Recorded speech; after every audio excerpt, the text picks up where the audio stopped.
নিউটাউনে সোনা ব্যবসায়ী খুনে অভিযুক্ত রাজগঞ্জের বিডিও। তিনি মাস্টারমাইন্ড, তিনি অপরাধে মুখ্য ভূমিকা নিয়েছেন। কড়া মন্তব্য কলকাতা হাইকোর্টের বিচারপতি তীর্থঙ্কর ঘোষের। নির্দেশে তিনি লিখেছেন, যার নেতৃত্বে গোটা ঘটনা ঘটেছে তাকে আগাম জামিন দেওয়া হলে সেটা বিচারের সঙ্গে প্রহসন হবে।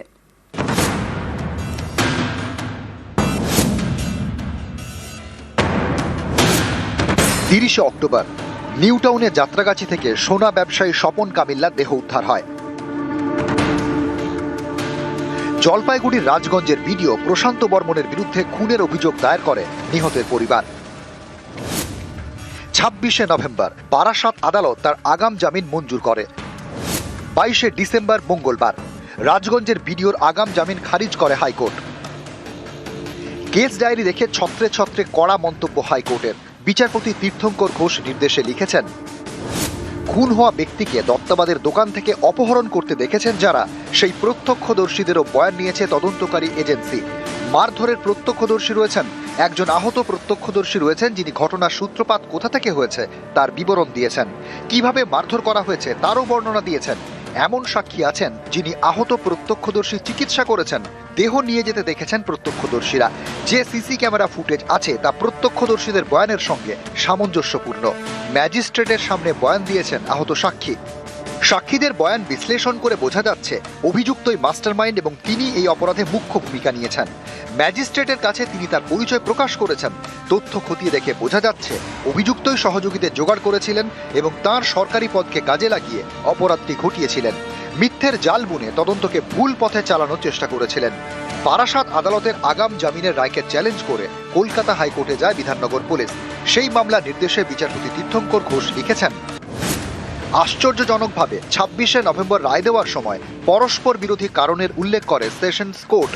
আদালত যদিও মেনে নিয়েছিল মামলাকারীর বিরুদ্ধে যে অভিযোগ আনা হয়েছে তা গুরুতর এবং তদন্ত অনেক দূরে গিয়েছে, তা সত্ত্বেও অভিযুক্তের আগাম জামিন মঞ্জুর করা হয়, কারণ অভিযুক্ত পশ্চিমবঙ্গের একজন আমলা, ফলে তাকে হেফাজতে রাখার দরকার নেই। সাক্ষ্য প্রমাণের বিশ্লেষণে উঠে আসছে অপহরণ করতে নীলবাতির গাড়ি ব্যবহার করেছিল অভিযুক্ত। এই কাজে তাকে সাহায্য করেন একাধিক ব্যক্তি। অপহরণের পর আক্রান্ত ব্যক্তিকে বেআইনিভাবে নিজের নিউটাউনের বাড়িতে আটকে রাখেন অভিযুক্ত। প্রত্যক্ষদর্শীদের বিবরণ অনুযায়ী অপহৃত ব্যক্তিকে নাগাড়ে মারধর করা হচ্ছিল তার বয়ান নেওয়ার জন্য। প্রবল মারধরের জেরে সন্ধ্যায় তিনি জ্ঞান হারান, তারপর মৃত্যু হয়। ময়নাতদন্তের রিপোর্টে মৃতের শরীরে ক্ষতচিহ্ন দেখা গিয়েছে। অভিযুক্তের আচরণে স্পষ্ট সরকারি ক্ষমতার বলে অতিরিক্ত আত্মবিশ্বাসে ভুগছিলেন তিনি। আইন নিজের হাতে তুলে নিয়েছিলেন, এমনভাবে গোটা ঘটনাটি ঘটিয়েছিলেন যা আইন শৃঙ্খলা ব্যবস্থার একেবারে গোড়ায় আঘাত করেছে। সহযোগীরা হেফাজতে, আর যার নেতৃত্বে গোটা ঘটনাটি ঘটেছে তাকে যদি আগাম জামিন দিয়ে দেওয়া হয় তাহলে সেটা বিচারের নামে প্রহসন হবে, তাও শুধুমাত্র এই কারণে যে তিনি একজন WBCS অফিসার। বোঝাই যাচ্ছে তদন্ত প্রক্রিয়াকে বেলাইন করার চেষ্টা করেছিলেন অভিযুক্ত।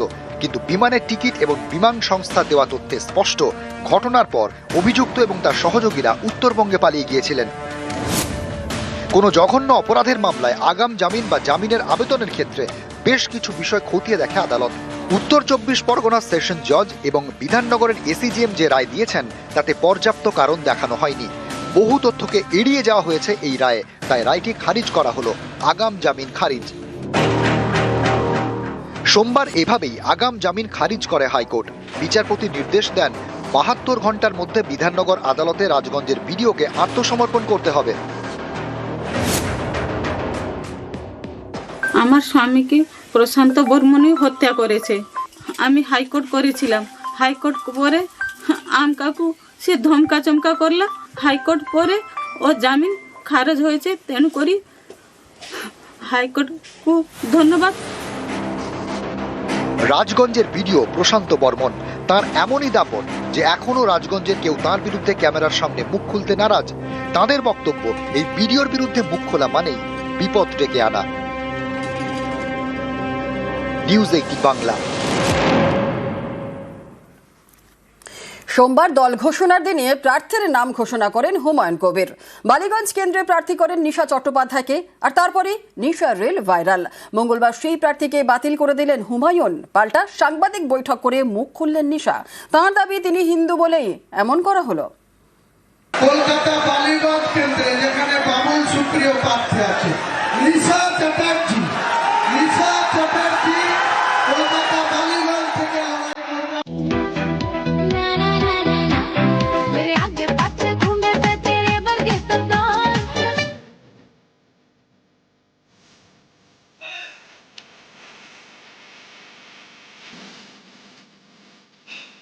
नफरत करने वाले भी फिदा हैं हम पर मेरी जान। প্রার্থী ডিক্লেয়ার করার আধ ঘন্টার মধ্যেই টিএমসির আইটি সেলের বা বিভিন্ন রকম অনলাইনে যেসব ছবি ভাইরাল হয়েছে তাতে আমার মনে হয়েছে যে বিধানসভার মতো পবিত্র জায়গায় পাঠানোর জন্য বা আইন প্রণয়নকারী সদস্য হিসাবে পাঠানোর জন্য মানুষ আমাকে ভুল বুঝতে পারে। হিন্দু বলেই বাদ হয়েছি, নাহলে বাবরি মসজিদকে আমি একটা বাঙালি মেয়ে হয়ে যখন আমরা সবাই বলছি যে আমরা সাপোর্ট করব, আমরা যেমন মন্দিরও করব, মসজিদও করব, তারপরেও যদি আমাকে সেই জায়গা থেকে বাদ দিয়ে দেওয়া হয় তাহলে সেটা আমার মনে হয় না এটা কোনো সার্কুলার পার্টি।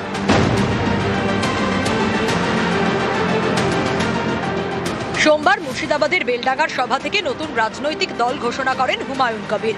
একই মঞ্চ থেকে 9 জন প্রার্থীর নামও ঘোষণা করেন ভরতপুরের বিধায়ক। কলকাতার বালিগঞ্জ থেকে হুমায়ুন প্রার্থী করেন নিশা চট্টোপাধ্যায়কে।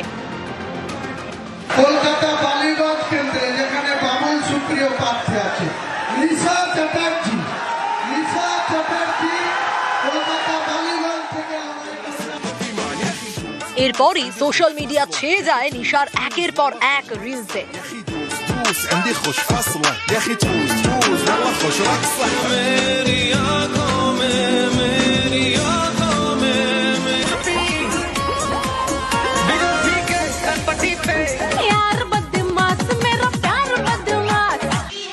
রিলস ভাইরাল হতেই মঙ্গলবার প্রার্থী নিশাকে বাতিল করে দিলেন হুমায়ুন। উনি একজন সেলিব্রিটি এটাই জানতাম, কিন্তু প্রার্থী ডিক্লেয়ার করার আধ ঘন্টার মধ্যেই টিএমসির আইটি সেলের বা বিভিন্ন রকম অনলাইনে যেসব ছবি ভাইরাল হয়েছে তাতে আমার মনে হয়েছে যে বিধানসভার মতো পবিত্র জায়গায় পাঠানোর জন্য বা আইন প্রণয়নকারী সদস্য হিসাবে পাঠানোর জন্য মানুষ আমাকে ভুল বুঝতে পারে। তাই আমি সেটা 24 ঘন্টা যেতে না যেতেই সিদ্ধান্ত নিয়েছি যে এটাকে প্রার্থী রূপে রাখবো না, এবং আমি 1 সপ্তাহের মধ্যে বালিগঞ্জের নেক্সট নাম আমি তৃণমূলের লোকরাই তো সব করেছে। যে সানিয়াত চৌধুরী নিয়ে গেছে সেটা করেছে, এখনও ওই সানিয়াতের তৃণমূল কংগ্রেসের হিসাবে আছে। তো সে যে প্ল্যান করে আমাদের কিছু লোককে দিয়ে ওটা ডায়াসে তুলে করেছিল। পাল্টা সাংবাদিক বৈঠক করে সরব হন নিশা চট্টোপাধ্যায়। আমি একটা বাঙালি মেয়েকে হাঁটিয়ে তুমি বলছো একটা মুসলিমকে নিয়ে আসবে, তাহলে সেটা সেকুলার পার্টি কি করে হলো? হিন্দু বলেই বাদ হয়েছি, নাহলে বাবরি মসজিদকে আমি একটা বাঙালি মেয়ে হয়ে যখন আমরা সবাই বলছি যে আমরা সাপোর্ট করব, আমরা যেমন মন্দিরও করব, মসজিদও করব, তারপরেও যদি আমাকে সেই জায়গা থেকে বাদ দিয়ে দেওয়া হয় তাহলে সেটা আমার মনে হয় না এটা কোনো সার্কুলার পার্টি। নিউজ 18 বাংলা।